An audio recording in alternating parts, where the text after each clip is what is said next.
सत्य है, सनातन सत्य है।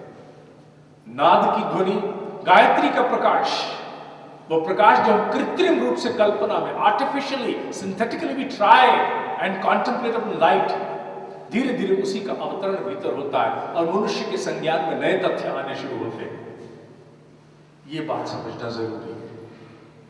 हर मनुष्य के भीतर आत्म प्रेरणा, आत्म संकेत उस महाप्रज्ञा का अवतरण संकेतों के रूप में होता है, लेकिन क्योंकि उसकी अक्सर अनसुनी होती रहती है, वो पूरा का पूरा तंत्र धीरे धीरे शून्य होना शुरू होता है, मृतप्राय। जिसकी आप नहीं सुनोगे वो बेचारा बोलेगा, वो सामने से बोले तू चुप कर, फिर बोल तू चुप कर, मेरे सामने मत बोला, खबरदार मैं बोल रहा हूं मेरे सामने नहीं बोलना, मेरे सामने सलाह मत देना, अच्छा तू बहुत बड़ा पद से मेरे सामने सलाह देगा, चुप।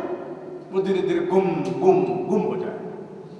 ठीक उसी प्रकार अंतः प्रेरणाएं भी कभी कभी भीतर से एक चित्कार करती हैं, एक हल्की सी आवाज में कहती मैं भी हूं, मुझे भी सुनना है, लेकिन बाहर के कोलाहल, बाहर के क्रंदन, बाहर के जितने भी प्रकार के मैट्रिक्स के डिनोमिनेटर हैं वो एकदम से आके दबा देते हैं, और दबा करके मनुष्य के अभ्यास उस वाणी को सदा के लिए दबाए रखते हैं। जन्म भर बेचारी दोबारा बोल नहीं पाती है। और अध्यात्म विज्ञान का एक ही काम है, एक ही काम, एक ही काम। क्या काम?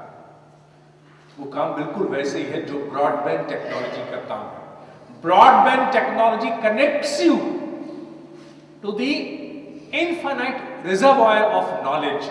उस ज्ञान के अनंत सागर से ब्रॉडबैंड आपको जोड़ता है। ये जो एक तार लगी है, ये तार हमें विश्व के ज्ञान भंडार से जोड़ती है। ये तार, इस तार को जोड़ने भर की कवायद है। सुविधा यह है कि स्थूल में हम इसको छोटी मोटी कॉन्फ़िगरेशन से जोड़ पाते हैं, और सूक्ष्म अध्यात्म में ये तार नहीं जुड़ती। बाहर से कभी पेन ड्राइव में, बाहर से कभी सीडी डीवीडी के रोम के माध्यम से कुछ डाटा लाकर के कंप्यूटर में चला के खुश हो जाते हैं, यही दुनिया है। ब्रॉडबैंड कनेक्ट नहीं कर पाते। तमाम साधनाएं चाहे किसी भी प्रकार की क्यों ना हो, एक ही काम करती है जिसे मनुष्य की बुद्धि मानने को तैयार नहीं है। Because this intellect is not going to accept anything which is not apparent right on the face of the record. इसको तो वो चीज चाहिए जो हाथ में सामने परिलक्षित है। और बुद्धि को समझाने में जन्मों लग जाते हैं। अध्यात्म की समस्त साधनाएं ब्रॉडबैंड कनेक्टिविटी का काम है। बाकी तथ्य अपने आप अवतरित होते हैं, अपने आप बहुत से बोध होने शुरू हो जाते हैं, बहुत से लोगों के विषय में पता लगना शुरू हो जाता है, बहुत से विषयों का ज्ञान अपने आप आना शुरू हो जाता है। Then you start saying, oh how do I know? I just know. How do I know? I don't know. But how do I know? I just know. ये इंटरनेट से सारी सूचना कैसे आ गई? आ गई। कैसे आई? बस हमने इंटरनेट लगाया और आ गई। फिर भी कैसे पता नहीं, लेकिन इंटरनेट लगाया तो आ गए। आत्म संकेत के विषय में भी एक महत्वपूर्ण तथ्य है जिसे समझना आवश्यक है।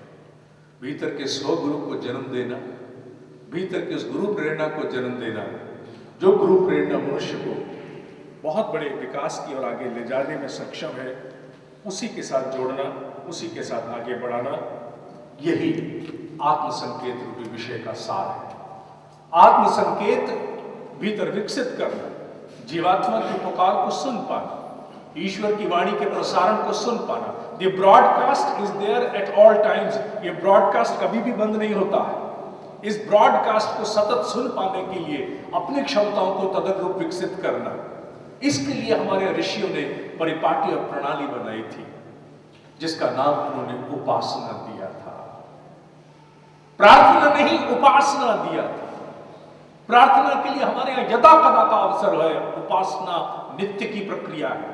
उपासना में पास बैठना है प्रकाश के। उपासना में स्वाध्याय, सत्संग, मौन, ध्यान, प्राणायाम, इस प्रकार की सारी वो कसरतें थी जिसके माध्यम से भीतर सफाई होती है, उजाला प्रकट होता है, और मनुष्य को धीरे धीरे अपने आप अपने ही भीतर के देवासुर संग्राम में लड़ पाने की क्षमता मिलती है। योगी कोई भी व्यक्ति आंख खोल के नहीं बन सकता। अगर योगी बनना है तो आंखें बंद करनी पड़ेगी। योगी बनना है तो उपासना की पद्धति से होकर जाना पड़ेगा। हनुमान हो या गोरख, कोई भी योगी आंखें खोल करके अध्यात्म मार्ग में नहीं, आंखें बंद करके गया, मर करके गया। मर माने बाहरी विषयों के लिए मरना, बायोलॉजिकल डेथ नहीं, बाहरी विषयों के लिए मरना। और इसी प्रक्रिया को, इसी परिपाटी को सृजन अभियान के अंतर्गत अब हम लोग आरंभ करने जा रहे हैं।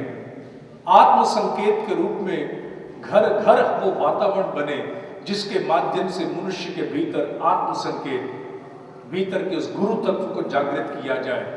इस विधा के लिए कुछ ऐसा रचा गया है जो अगले महीने की 29 तारीख को इसी प्रांगण में हम लोग करने जा रहे हैं। अगले महीने अप्रैल में इस पूरे प्रांगण को खोल दिया जाएगा और यहाँ उस प्रक्रिया को हम करेंगे। एक ऐसा प्रशिक्षण है जो उन सभी लोगों को जो आध्यात्मिक उन्नति चाहते हैं, जो पुण्य नहीं चाहते ना, अध्यात्म पुण्य की कार्यशाला नहीं है दोस्त। सबसे बड़ा महापुण्य अपना आत्मोत्थान ही होता है। जब बल्ब जल गया तो उसका महापुण्य हो गया। पुण्य की सबसे बड़ी कक्षा हमारे यहां पर आत्मोत्थान है, और उस आत्मोत्थान के लिए एक कक्षा जो घर घर आरंभ होनी चाहिए, जिसे उपासना कहा गया है, उसका बाहरी स्वरूप किसी मार्गदर्शक के रूप में कैसे विकसित होगा, इस विधा को विकसित और स्थापित करने जा रहे हैं। इस विधा के पहले धारक 29 अप्रैल को यहां से गुरु तत्व का, गुरु तथ्य का, गुरु के मर्म की महिमा जो वस्तुतः समझना चाहते हैं, गुरु के प्रति निष्ठा, गुरु के प्रति श्रद्धा, ये जितने कर्म कांड हैं ये सारे बाहरी गुरु के लिए नहीं है। हाड़ मास के गुरु जिसे एक दिन फूक जाना है उसके लिए नहीं है। ये सारे उस भीतर की आंतरिक बोध अवस्था के लिए हैं जो कभी साथ नहीं छोड़ेगी, हर घड़ी प्रेरित करेगी। आंख बंद किया और अनेकों प्रकार की सूचनाएं, मूल्यांकन, बोध, उसके लिए उस कक्षा में कैसे हम आगे प्रगति प्राप्त करें, यह विषय बड़ा गहरा विषय है। और आने वाला अगला कार्यक्रम जो अगली पासच अप्रैल माह के दूसरे रविवार को होने जा रही है, उसमें भी इसी के साथ जुड़ा हुआ विषय है, आखिर हम अपने आप को जानते ही कितना है।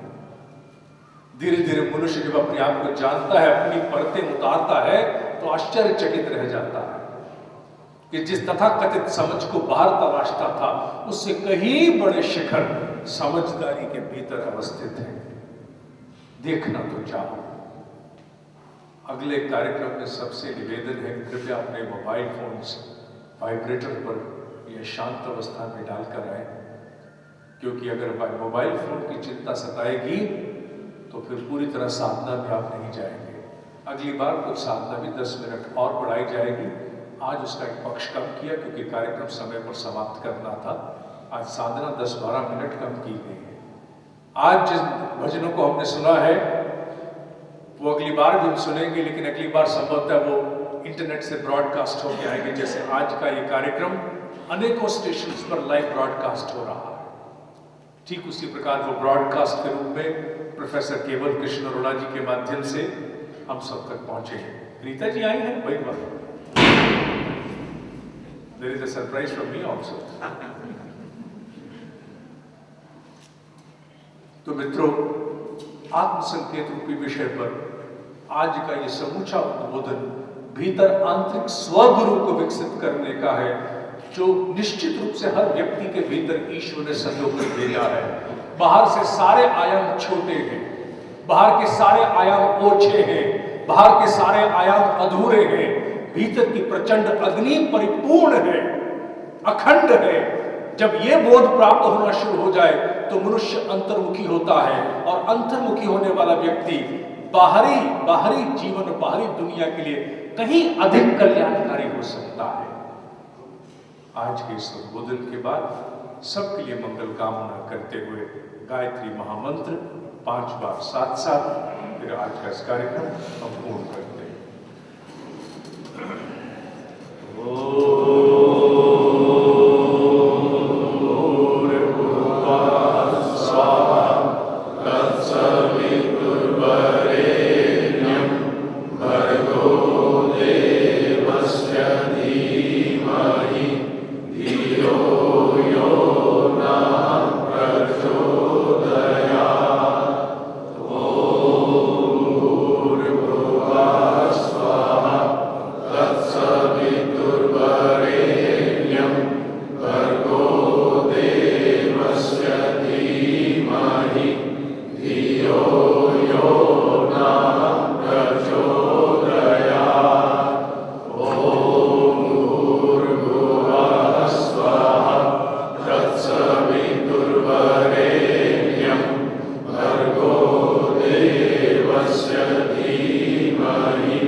शब्द।